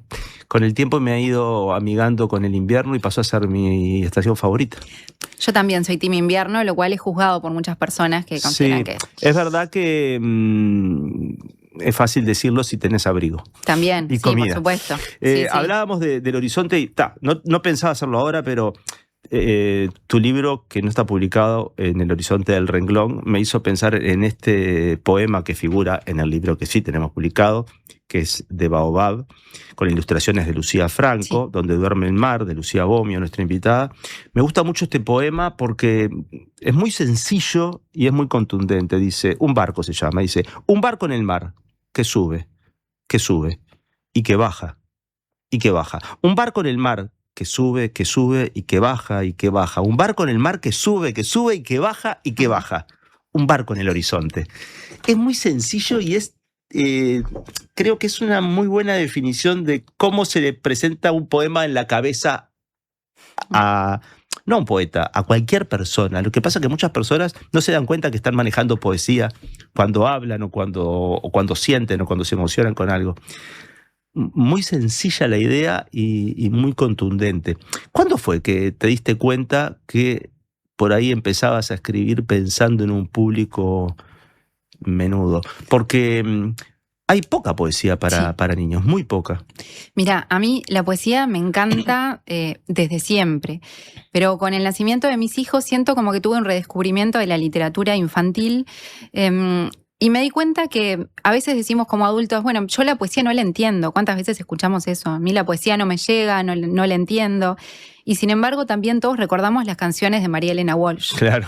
Entonces, quizás... Y una naranja que se pasea. Ahí va, exacto. Y eso, justamente, creo que en las metáforas más simples, o hay algo de mirar el mundo con ojos de niño o de niña, ¿qué es eso? Los niños nacen con la poesía. Yo lo veo en mis hijos que tienen un pensamiento, ahora ya no, pues son más grandes, pero cuando eran chiquitos, mi hijo chiquito hablaba de la cama desnuda cuando estaba extendida. Ah, mirá qué lindo. Mira, mamá se rompió un pedacito de mundo, es otra de las frases que recuerdo que dijo una vez que vio la vereda rota. Y bueno, creo que es un poco eso, mirar el mundo... ¿No será que estos poemas son de tus hijos y los estás arrollando? Ahí va, bueno, me descubriste, es eso. Perfecto. Quiero que sepas, Lucía, y la gente que nos está escuchando, que la musiquita que nos va a acompañar, poné otro tema, por favor, Ale, es de un artista japonés ya muerto que se llama Susumu Yokota. A mí me encanta. Y es un disco que pensé cuando leí tu libro. Qué bueno. Sí, digo, no es necesariamente que mariden por sí mismos, pero bueno, a Prepo los quiero hacer maridar, digamos, porque Susumu Yokota, que nació en 1960 en Toyama, una ciudad costera, justamente, costera, bueno, es muy difícil en Japón no tener una ciudad costera, ¿no? ¿Saben cuántas islas tiene Japón? Tira un número, Julia. ¿7? Busquen. Miles. La cifra es alarmante. Hace mucho leí este dato. Creo que son más de 10.000, si no me equivoco. ¡Wow! Estoy diciendo un disparate. Quizás sí, pero los que están escuchando por ahí se quedan un poco más porque es un disparate tentador de chequear. Quienes lo conocieron recuerdan la apariencia de este señor que fue economista. Digo señor, pero murió muy joven, ¿viste? Y parecía muy serio, pero era bastante solitario y los amigos lo recuerdan como un artista libre de verdad, con un lado muy puro e infantil. No era la persona promedio en esa estricta y jerárquica sociedad japonesa. Y este músico hizo mucha música siempre ambiental, experimental, Susumu Yokota, y me parece que es una buena compañía para nuestra charla. Graduado en economía, ¿viste? Un tipo que venía de otro palo, pero tenía siempre esta faceta lúdica que lo llevó a hacer una cantidad bastante grande de discos que a mí me resultan muy conmovedores. Creo que hay algo también en la cultura japonesa de la importancia de contemplar, que nosotros no lo tenemos tan arraigado. Los niños en Japón escriben haikus, claro. Y acá nosotros nos complicamos escribiendo un haiku. ¿Qué es eso? Es sacarle una foto a un momento. Sí, que cuando me contabas cómo tu hijo hablaba de la cama desnuda o el pedacito del mundo que se rompió, pensaba, ahí introduje este dato de la música que nos acompaña, porque justamente creo que hay algo en el libro que a mí, porque te conozco y porque me gusta mucho leer, me llamó la atención, que tiene que ver con eso mismo que me hizo conectar con este artista japonés, que es qué importante es tener tiempo y dedicarlo a contemplar. digamos, no a accionar, sino incluso a hacer... Yo sé que la contemplación es algo activo, pero ni siquiera hacer foco, ¿viste? Dejar que las cosas vengan al ojo y no que el ojo vaya a buscarlas, ¿no? ¿Cómo nace este libro concretamente? Bueno, mirá, justamente nace caminando por la playa. A mí me gusta un montón, yo tengo la playa Buceo cerquita de mi casa y me gusta salir a caminar en invierno. Y un día estaba mirando las olas y me acordé de algo que decía mi abuela, que es que cuando el mar está agitado tiene corderitos. Y bueno, a partir de esa imagen que está también en la biografía del libro, siento que surge todo. Me parece muy hermoso que el mar tenga corderitos. Y bueno, esa imagen me acompaña ahora, aún de adulta. Y a partir de ahí, y del amor a la playa, y bueno, y un poco eso de contemplar, surge el poemario. Vos, al ser tu primer libro y al haberlo publicado hace relativamente poco, Sí. ¿no? Porque salió al mercado En febrero. en febrero, claro, todavía no estábamos al aire con el programa. Empezaste a experimentar primero las opiniones, obviamente, de la gente cercana, supongo que de tus hijos también, que les va a gustar. Y después de los mediadores para que el libro se convierta en una realidad. Y ahora me contabas antes de salir al aire que empezabas a tener la devolución de las personas que no te conocen, lo cual es muy interesante porque realmente es como, no se trata tanto de una prueba para el libro, sino de lo que realmente le paga a un escritor. Sobre todo lo que un escritor cobra es las opiniones de desconocidos. No, sin duda. Me ha pasado en el último tiempo de que me lleguen comentarios por Instagram, más que nada, de mamás o de maestras que han comprado el libro. Pero creo que también lo más hermoso es cuando algún niño me dice algo, porque siento que los niños son súper genuinos. Y mirá que vos decís, a tus hijos le va a encantar. Mis hijos son críticos también. Claro, claro. Porque los niños dicen la verdad. Pero y eso es el también amor. es- claro, Eso es el amor. bueno. O sea, ¿no? Si no la persona que te quiere no te dicen la, Claro. la verdad. Exacto. Bueno, pero sí, eso, la verdad es que es algo muy lindo, muy lindo. ¿Qué pensás que, con el libro ya hecho, qué pensás que habías errado cuando imaginabas que iba a suceder esto, cuando supiste que iba a suceder, y qué cosas pensaste que no iban a suceder y sucedieron dentro tuyo? Siento que todo pensé que no, nada de, a ver, como estructura la oración, no pensé que nada de esto fuera a suceder. Cuando presenté este concurso, este poemario al concurso Benetti, lo presenté por descarte, dije, nadie va a premiar poesía en la categoría literatura infantil. Lo presenté igual. Y para mi sorpresa... Sí, un pensamiento que por estadística era correcto. Sí. Pero sin embargo, para mi sorpresa, en ese año, los 3 premios fueron a poesía. Y bueno, a partir de eso, de esa mención en el concurso, surge Virginia Mórtola, que fue el jurado del concurso, me contactó con Planeta. Planeta, la verdad es que agradezco mucho que haya publicado, que haya tenido la osadía de publicar poesía para niñas y niños, que vos decías hoy que es bastante complicado, no sé cuánta gente lee poesía o cuántos adultos comprarían un libro de poesía, sino para sus hijos. Bueno, así que tal vez pienso que no había imaginado nada de esto. No sé si eso responde la pregunta. Responde, sí. Recuerdo los versos de un poeta que decía, la poesía no se vende porque la poesía no se vende.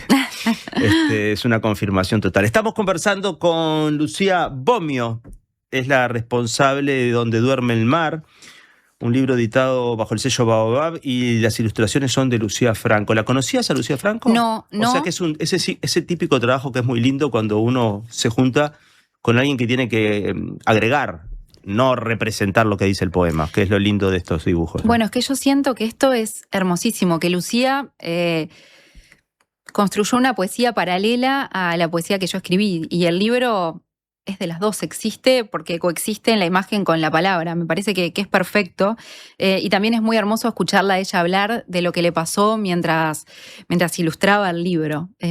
Muy, muy bello. Usó papeles que eran de su suegra, que falleció, bueno, cosas de su papá, sellos. Es algo muy lindo y siento que está a la vista. ¿Sabés que ahora que pensaba mandar ya la pausa, pero ahora que decís cómo trabajó Lucía, a quien no conozco,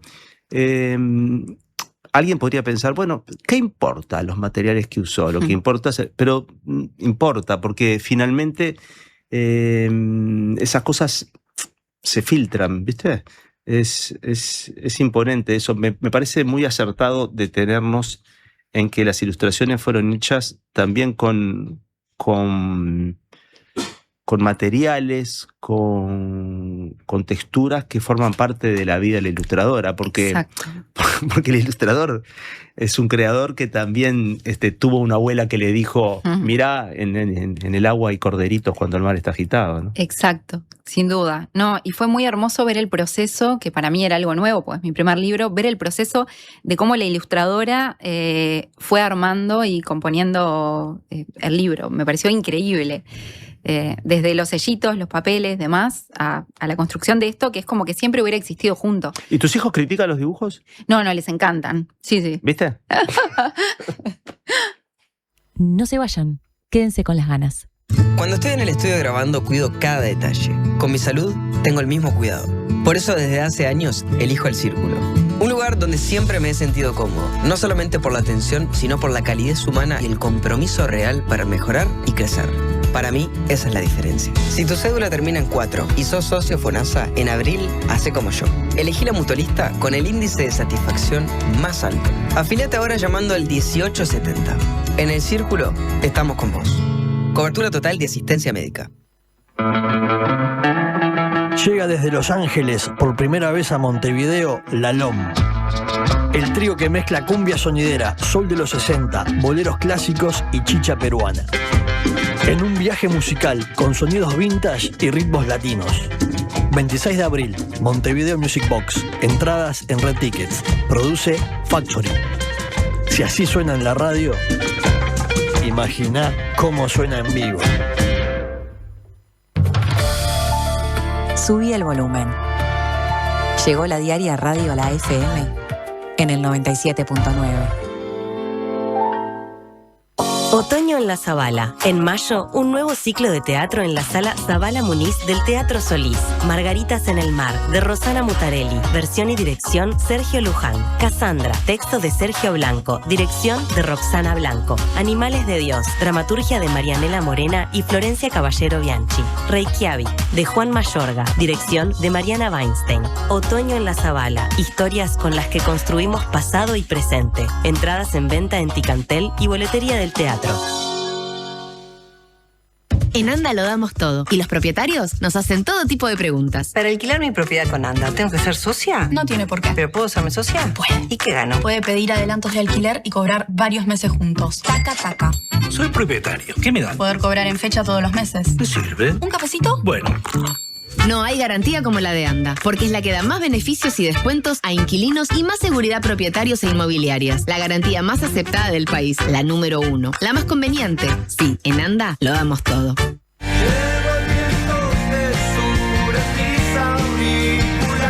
Caro en vivo en la trastienda. Suena la música del bar.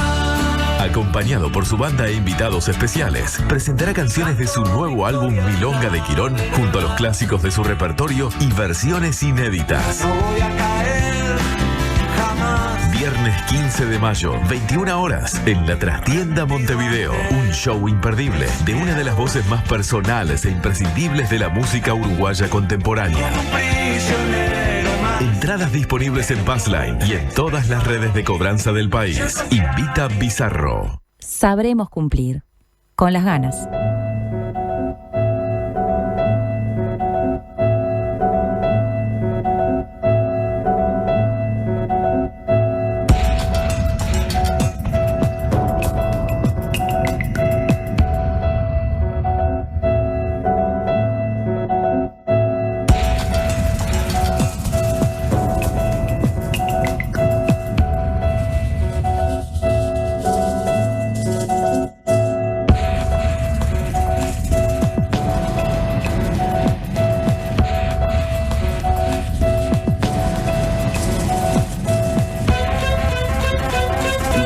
Minutos pasan de las 18 horas, estamos en Las Ganas, estamos con Lucía Bomio, responsable, autora del libro que nos convoca. En el día de hoy, como verán, estuvo destinado todo el programa a la literatura infantil. Conversamos primero con Dinora López Soler en torno a, bueno, un encare más teórico de la temática, y En la segunda parte sabíamos que teníamos a Lucía con su libro aquí en el estudio. El libro, yo leí dos poemas del libro. El primero que leí no era el primero del libro, era el segundo. El primero me gusta mucho. Dice así. Yo no leo los títulos, ¿te parece mal? Me parece perfecto. Ya cantan las ranas sus penas y en la brisa tibia de la tarde el verano se hace rumor. Encienden las luciérnagas faroles en el césped y el cielo se tiñe con sabor a jazmín. El sol acaricia a la mar con abrazos rojos y despierta una por una a las olas, mientras las algas y los peces cuelgan sus abrigos blancos en percheros de corales. El viento peina de pasos la arena y de a poco, lento, despacio, se despereza la playa de su siesta de invierno. Muy lindo, me encanta la imagen de los abrigos blancos en percheros de corales, ¿no? Vos pensás que porque, claro, yo no puedo evitar pensarlo desde atrás del mostrador, digamos. Cuando empezás a escribir un poema como este, ya tenías la imagen o de repente te aparece la imagen y es una locura, ¿no? Ahí va, es eso, siento que va apareciendo. Quizás algunas de las imágenes sí, como la de los corderitos y demás, pero después hay otras imágenes que es tal cual lo que decís vos, que te surgen en el momento. ¿Y vos pensás que uno tiene que estar muy conectado con su propia niñez o con la niñez de sus hijas e hijos para poder escribirlo, o podrías haberlo hecho si no hubieras tenido hijas y hijos? Quizás si no hubiera tenido hijos, sí, pero no sin estar conectada con mi niñez. Yo siento que para mí, aún siendo adulta, el juego es algo importante. El juego es algo que me gusta, que disfruto. Y creo que es un poco eso, estar conectado con esa parte que se asocia más a lo infantil, que no sé qué tan infantil necesariamente sea el tema del juego. Creo que pasa por ese lado, que estando conectado con eso, con lo lúdico. ¿Y cuando eras niña, qué ibas a hacer cuando eras grande? Cuando fueras grande. Es terrible lo que voy a contar. Contalo, porque en realidad te estaba buscando algo terrible como para darle un poco de aire a esto. Mi madre siempre cuenta que cuando yo era chiquita y me preguntaban qué quería hacer, decía cepilladora de dientes. Hermoso. No dentista, cepilladora de dientes. ¿Y cómo te fue? ¿No encontraste laburo? No encontré laburo de eso. En realidad soy cepilladora de dientes de mis hijos, así que podemos decir que cumplí mi sueño. Bien, bien. ¿Y vos podés suponer qué era lo que había atrás de ese deseo? La verdad que no. Me da miedo suponerlo, no sé. No sé qué puede haber detrás de eso. Bien, y cuando dejamos la etapa de la fantasía de cepilladora de dientes y fuiste creciendo, porque este libro, yo leí algunos poemas como para que la gente también, quien no conoce, lo lea y se cuestione esto que cuando nos enfrentamos a un libro de poesía para niños, creo que queda evidente, creo que es evidente, mucho más que en un libro de relatos para niños o en una novela juvenil, es más evidente este misterio, incluso conflicto de, pero ¿esto es para niños o no es para niños? Me parece que es donde más evidente y donde creo también que se hace más difícil la escritura para ese público objetivo. Yo recuerdo un libro de Fabio Guerra, Locos en su tinta, que fue uno de los primeros libros que yo vi, que recuerdo en momentos donde no había literatura para niños, que apareció un libro de poemas que me gustó mucho, me acuerdo de haber hablado con Fabio al respecto, y es eso, ¿viste? Decir, claro, lo que pasa es que queda muy en evidencia que no hay que ser infantil, ¿viste? Que no se trata de a veces como son algunas letras de canciones infantiles que apelan más a lo lúdico. Acá, si bien hay cosas lúdicas en este poema último que escribí, digamos, yo lo siento, un poema que quizás podría decir que lo disfruté más siendo quien soy ahora que a lo mejor de niño lo hubiera disfrutado. Pero lo cierto es que te asegurás unos lectores que a medida que van creciendo te van a seguir leyendo, ¿no? ¿Cómo vivís eso? Es un poco, hace un ratito vos decías en la entrevista anterior que los niños, una vez que leen un libro, cuando se los vuelven a leer, encuentran una historia diferente o lo viven diferente, y yo creo que la poesía incluso como adulto pasa también. Yo leo un poema y de repente lo leo 3 meses después en otra situación y lo siento diferente. Y bueno, quizás esto es un poco lo que puede pasar también con el libro, que quizás chiquitos conectan más con la cuestión musical o la rima, que hay algunos poemas rimados. O con las ilustraciones. O con las ilustraciones, y después a medida que uno va creciendo encuentra en la poesía otra cosa. Y me parece que es algo lindo, como que la poesía no se agota, sino que siempre se va transformando. Es verdad que en el libro hay poemas rimados que eso justo no los leí yo, pero están. Y siempre en lo rimado aparece más la conexión directa. No me refiero con los niños, sino con la infancia, sino con la canción también, Sí. ¿no? Hay algo que nos remite como a la canción. ¿Cómo es tu vínculo como escritora con la poesía para adultos? Porque yo te conocí escribiendo para adultos. También me gusta escribir poesía para adultos y me encanta leer poesía para adultos, así como me gusta leer poesía para niñas y niños, que la disfruto yo como adulta desde mi lugar. Pero eso, no es que haya dejado de escribir Pero poesía. se cortó un poco por el avance de esto, ¿no? Siento que voy alternando, que depende, que es un poco lo que me vaya surgiendo, o la época, o el momento, no sé, un poco coexiste todo. Lo que creo que sí, que de alguna manera hilvana tanto la poesía de niños como lo de adulto, o quizás la narrativa, que también me gusta escribir, es un poco eso de contemplar, siempre desde la mirada de, bueno, me da curiosidad el mundo, me da curiosidad qué personajes hay en la playa, me da curiosidad qué pasa en invierno, qué pasa en verano, es eso, desde la mirada. ¿Sabés que quiero un poco usar tu experiencia actual, esta de tu primer libro, ¿no es cierto? Sí. Porque es lindo ese momento y por ahí está bueno también que la gente que esté escuchando esto sepa que cómo vivís vos lo del primer libro, en el sentido de que de alguna manera yo no creo que sea el libro el que hace al escritor, ¿no? Yo creo que así como toda persona que panifica es panadero, más allá de que panifique para la familia, todo aquel que escribe es escritor. Y la verdad que está lleno de escritores que hacen cosas fabulosas y que no han sido nunca publicados, Sin y que duda. son mucho mejores que los que publicamos. Pero ¿te sentís como que ahora podés decirle a tus amigos y amigas, viste, soy escritora? ¿Hay algo de eso? Creo que no sé, me cuesta eso de decir ser escritora o no ser. Digo, como forma de afirmarse para el futuro. Bueno, porque, ¿viste? quizás sí. Porque es darle demasiada importancia, sino porque si realmente hubieras abierto un kiosco, serías kiosquera. Es verdad. Y no tendrías pudor, y no estoy hablando mal de kioscos, me encanta, o sea, no sé si no voy a hacer, no es un futuro interesante, sobre todo con un tipo de kioscos que se me ocurre, pero bueno, si tuvieras una tienda serías tendera, ¿no? Y entonces no estamos también como, me interesa aprovechar que estás en esta situación, no estamos como dándole una trascendencia a algo que no debería ser tan trascendente, porque lo alejaríamos de la posibilidad de que todo el mundo escriba sus cosas y eventualmente las publique. Y bueno, sí, es verdad. Es cierto. Todo el que escribe es escritor y bueno, todo el que cepilla los dientes es cepillador de dientes. Así que bueno, sí. Desde ese lugar sí. ¿Cómo sigue entonces para esta cepilladora de dientes el futuro?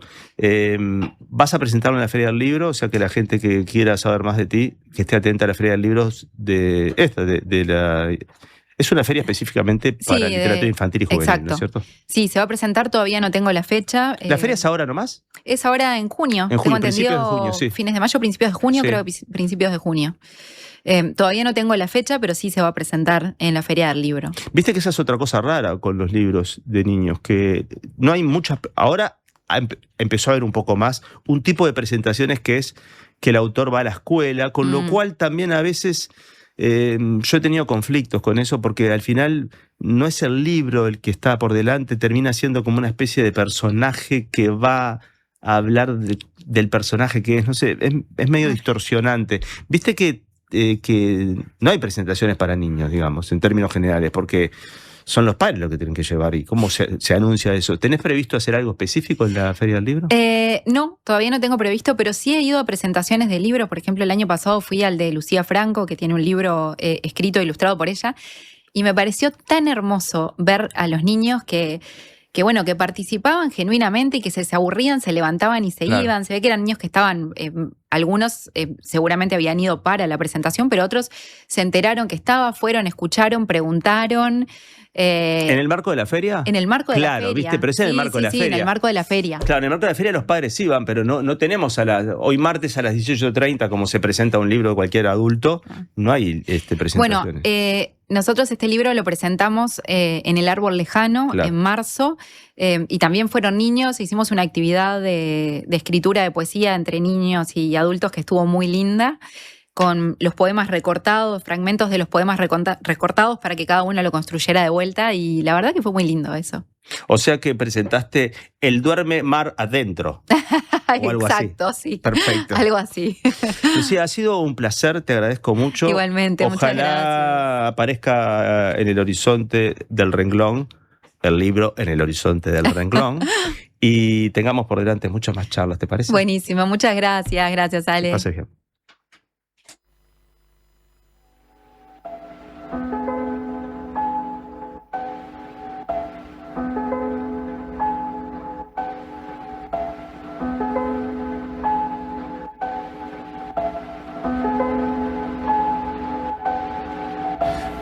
No nos fuimos porque quiero hacer una maldad. ¿Podés leer un poema, Lucía? Sí.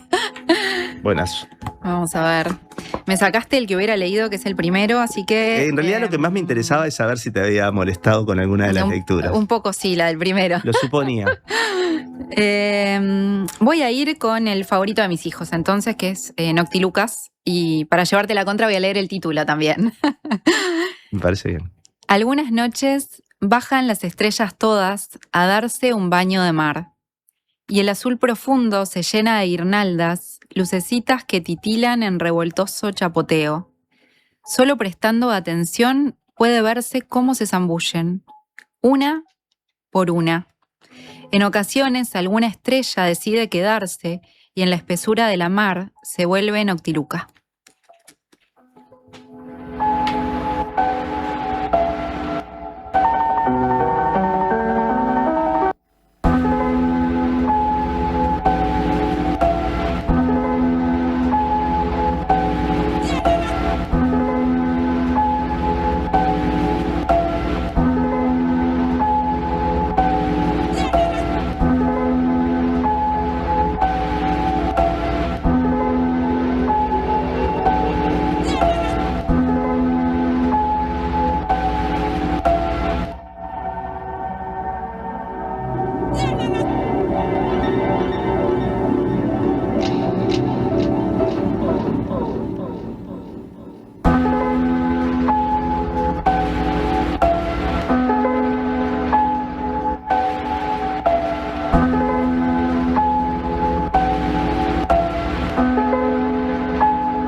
Ya volvemos.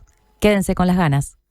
En El Círculo tenemos los mejores planes para vos y tu familia. Si tenés entre 1 y 20 años, podés afiliarte por tan solo 800 pesos al mes, con más beneficios gratis, el mejor servicio al menor precio y los menores tiempos de espera. Elegí cambiar ahora a la Mutualista con el índice de satisfacción más alto y con la red de atención más grande del país, con 5 sanatorios y 50 policlínicos. Afiliate llamando al 1870 o en circulocatólico.com.uy. En El Círculo, estamos con vos. UTE presenta Pequeños Grandes Consejos de Túnicas en Red. ¿Sabías que puedes ser más eficiente con tu heladera? Antes de abrirla, pensá qué necesitas sacar. De esta forma, evitamos pérdidas de energía. Al momento de cerrar la heladera, fíjate que la puerta quede bien cerrada y que los burletes estén sanos para que el cierre se mantenga hermético. Que no entre el calor a la heladera. Lo probamos en casa y funciona. UTE, avanzamos con energía. Hola. ¿Estás escuchando Diversidad de Opiniones? ¿Estás bien? Estás en la Diaria Radio 97.9.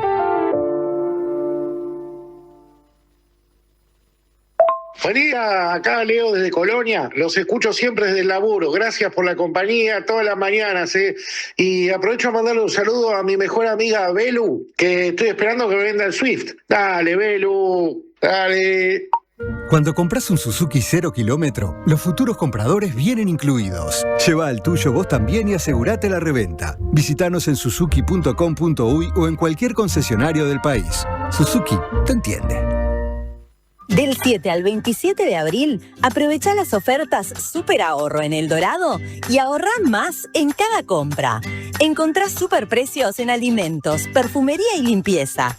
Estas son algunas de las ofertas que no podés dejar pasar. Alfajores Terrabusi, Pepitos Triple Shot u Oreo, 2 por 99 pesos. Galletas surtidas Lía, 400 gramos, 109 pesos. Con descuento pro, 89 pesos. Café Chaná Familiar, 500 gramos, 599 pesos. Yerba La Selva, compuesta en forma especial con hierbas o colesterol, 1 kilo, 189 pesos. Dulce de membrillo Doña Elvira, 100 gramos, 9 pesos con 50. Te recordamos que en El Dorado tenés hasta 3 cuotas sin recargo en comestibles y limpieza con tarjeta de crédito. Consultá los planes disponibles. El Dorado, siempre cerca.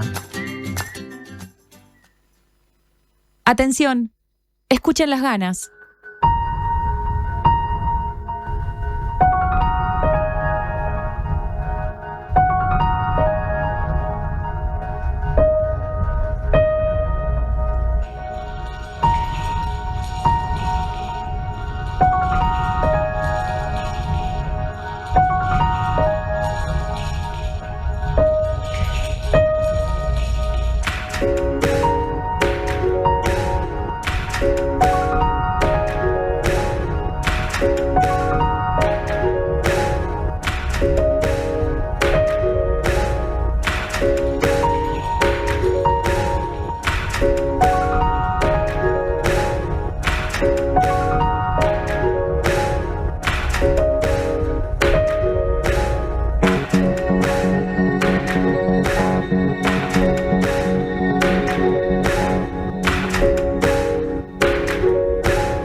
La lectura es un viaje y a todos nos gustan las aventuras.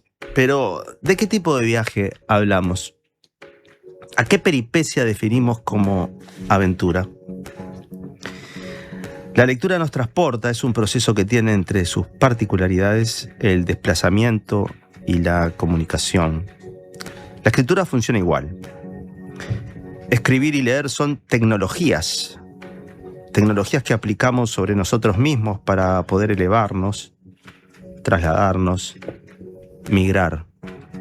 Pero también pueden comportarse como máquinas normalizadoras. Toda literatura tiene en las palabras su materia prima y en la ficción su propósito. En toda ficción, el cómo importa más que el qué. En toda literatura, la palabra suena y el que dice, hace. Decir amor es generar amor. No existe, por otro lado, una ficción que no tenga detrás de sí hechos reales. Cuando hablamos de literatura, hablamos de un sustantivo que no necesita adjetivarse. No es infantil, es literatura. El verbo es acción, pero la palabra acción no es verbo. Analizar el lenguaje es analizar el objeto de estudio con el mismo instrumento que se estudia. La literatura que tiene a los más pequeños como destinatarios no debe ser didáctica o funcional a enseñar específicamente un tema. Esa literatura que castiga la mala conducta o genera miedo o trata a los niños como tontos es mala literatura. Hay que recordar que infante viene del latín infantis, que significa el que no habla. Es el que aún carece de voz. Y esa voz que no se tiene es la que se nos instala, la única que se nos impone como válida, la voz del adulto. Porque la edad del adulto rige todas las edades y por lo tanto, niños y ancianos son los otros. El lenguaje siempre viene encarnado y según cómo me llegue, es cómo reacciono. La lectura como viaje, la lectura como aventura, no es una excursión programada, no es una agenda de previsiones, debe ser un juego con efectos que nos permitan emanciparnos. El niño tiene certezas, claro que las tiene, pero las trasciende. ¿Cómo es esto? Es así. Un pedazo de rama de árbol. Un pedazo de rama de árbol puede ser cosas distintas según el juego. Digamos, puede ser un micrófono, puede ser una guitarra eléctrica, puede ser una varita mágica, puede ser un palo de golf. Y así como un pedazo de madera se emancipa en un juego y puede llegar a ser cualquier cosa, así la literatura a secas puede evitar que los niños sigan siendo los más excluidos de la historia. Por eso es que hemos hecho este programa para recordar que lo que se necesita, sin duda, son mediadores entre los libros y los primeros lectores. Por eso, el cielo que detalla el lenguaje científico es cielo, es cierto, pero el que detalla la poesía nos permite apoyarnos sobre nuestros propios hombros para poder tocar ese cielo. La lectura es un acto irreverente. Nos permite generar estrategias que nos desacomodan y por eso nos llevan a explorar caminos nuevos. La literatura es buena porque nos ofrece un camino propio de conocimiento.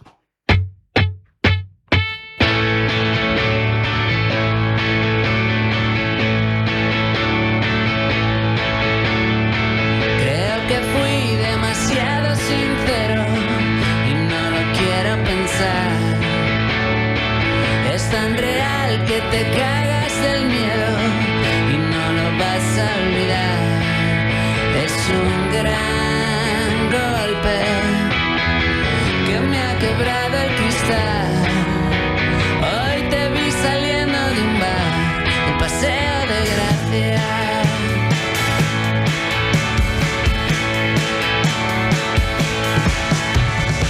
Reconocí la mirada del hielo, necesitabas pensar. Te oí decir que te daba respeto, adelantar el final. Oías voces y te notaba tan mal. Nunca le llegamos a dar demasiada importancia. Hoy es lunes, mañana es martes y vamos a volver con las ganas. Gracias Julia Peraza, gracias Francisco Musso, gracias Joaquín González, gracias Alejandro Correa. Los dejo con Leiva, que está sonando, y los dejo también con el amigo Guillermo Amexeiras, que nos va a actualizar todo, ¿no? Todas las noticias de la jornada. También está Lucas Silva por ahí. Espero que hayan pasado bien. Mañana, ¿de qué va nuestro programa de mañana? Sería bueno... ¿Vos sabés que quiero escuchar de nuevo este tema cuando termine el tema? ¿Puede ser? Porque lo estoy pisando y no está bien que haga eso. Mañana vamos a tener... ¿Qué hace un cartógrafo hoy en día? ¿Qué hace un cartógrafo hoy en día? El otro día encontré a una persona que conozco en una foto de un simposio de cartografía en San Pablo.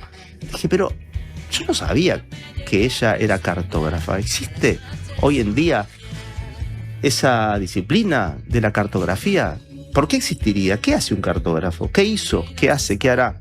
Bueno, eso va a ser parte de nuestro programa de mañana y a su vez conectaremos de nuevo con la ciudad. Va a estar Guillermo Garat. Vamos a volver a reconstruir este barrio que desapareció, donde ahora se aposenta esta radio de la que formamos parte junto con ustedes, y trataremos también de ver qué pasaba con la cartografía de esta zona un tiempo atrás y qué pasa y qué pasará con la cartografía en el futuro. Qué temas raros que tocas en este programa, Julia, ¿eh?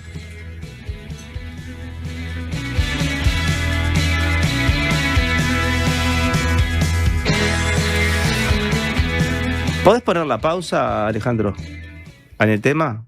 ¿Y podés poner play, Alejandro, en el tema? Hasta mañana, que pasen bien.